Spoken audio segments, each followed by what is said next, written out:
Boa tarde, colega. Volto ao contacto para complementar os dois vídeos anteriores em que falei sobre gestão de carreira, por um lado, na seção organizacional, e sobre gestão de carreira na seção pessoal e onde também falei sobre a marca pessoal.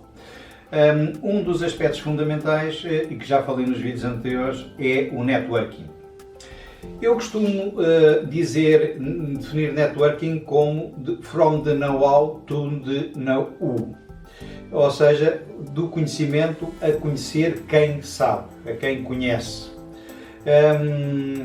Eu já nisto há muitos anos e conheci grandes networkers e não tinham nada a ver com redes sociais nem nada disso. Eu lembro-me de um colega meu na faculdade, em Direito, quando estudei Direito, um colega meu que era um networker puro. Era um colega que tinha algumas dificuldades de aprendizagem, portanto não era muito forte a aprender, mas conhecia toda a gente dentro da universidade, os contínuos, os professores, os colegas, conhecia toda a gente e sabia exatamente com quem falar para ter a informação certa no momento certo. Mais tarde tornou-se advogado.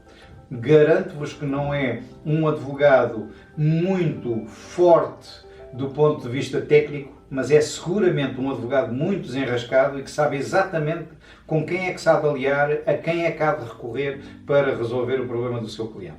Portanto, hoje em dia, tão importante quanto saber, ou às vezes mais importante, é saber quem sabe e a forma de aceder a essa pessoa. O networking tem a ver com isto. O networking, há quem diga que o networking é uma coisa que é fazer tudo aquilo que a nossa mãezinha nos disse para não fazer quando éramos pequeninos. É falar com estranhos, é aceitar coisas de estranhos, é comportar-se como anfitrião na casa dos outros, é andar na rua até tarde, é lutar e brigar para defender um amigo, é meter-nos onde não somos chamados. Tudo isto é networking. Networking passa muito por isso. Na prática, o networking é o processo de descobrir, desenvolver e utilizar as ligações com outras pessoas. O networking passa muito por criar uma rede de contactos. As redes de contactos são baseadas normalmente na extensão, portanto a dimensão da rede de contactos, e muitas vezes a densidade das redes de contacto, ou seja, onde é que são. A dimensão é importante, mas tem que ser utilizada em função daquilo que nós queremos.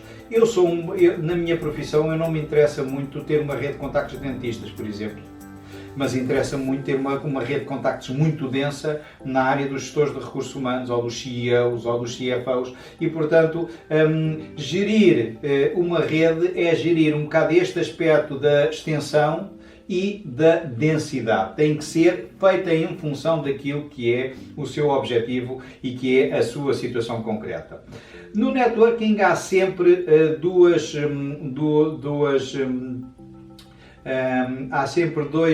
aspectos que são fundamentais. São os contactos que nós conhecemos diretamente e podemos contactar sem intermediários, e são os contactos que nós conseguimos aceder através desses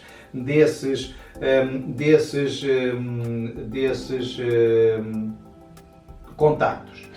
É a rede atual e a rede latente, e portanto são alguns dos aspectos importantes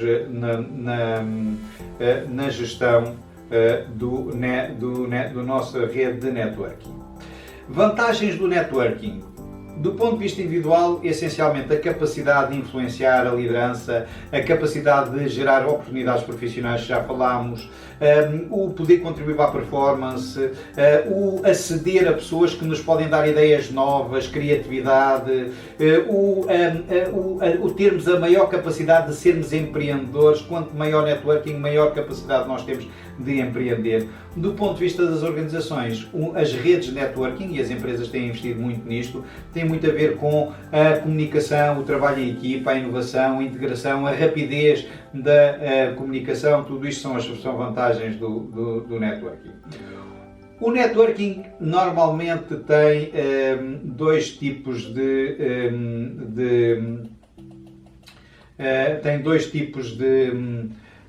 aspectos que têm que ser trabalhados. Um é a intensidade do contacto, não é?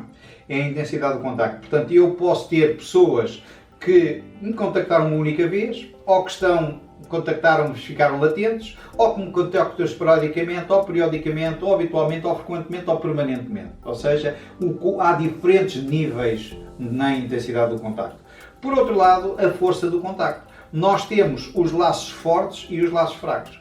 Eu tenho pessoas na minha rede de contactos que sabem o meu nome, tenho outras que sabem quem eu sou, tenho outras que me conhecem, tenho outras que gostam de mim e tenho outras que me defendem. E, portanto, eu prefiro antes ter 100 que gostam de mim e me defendem do que ter 1000 que sabem o meu nome. Ou seja, a intensidade do contrário, eu prefiro ter 100 pessoas com um laço uma ligação forte do que 1000 pessoas com um laço fraco de ligação. Quando nós quando nós cruzamos estes dois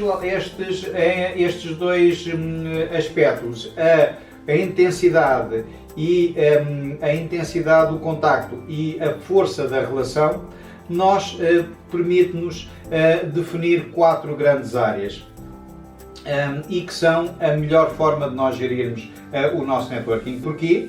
Porque nós não temos capacidade para gerir toda a gente e, portanto, temos que nos concentrar naquilo que são a zona virtuosa, que são aquelas pessoas onde a intensidade do contacto é fraca e o laço é forte. Estas pessoas são a nossa rede de contactos por excelência.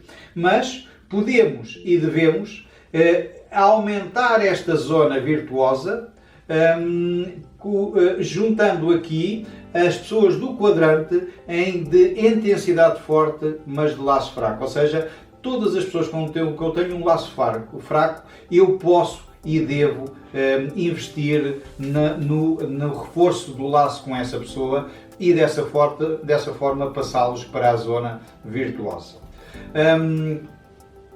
Tudo isto depende muito daquilo que é a nossa profissão, os nossos objetivos, tudo isso. Não gostaria de terminar este aspecto. Eu sou um networker há muitos anos, ainda não sabia que havia a palavra networking e eu lembro-me na década de 80 de passar 2 dias a fazer networking naquela altura, que era, por exemplo, na altura de Natal, enviar 500, 600, 700 postais de Natal, todos eles com uma pequena mensagem a um conjunto de pessoas. E isto é networking.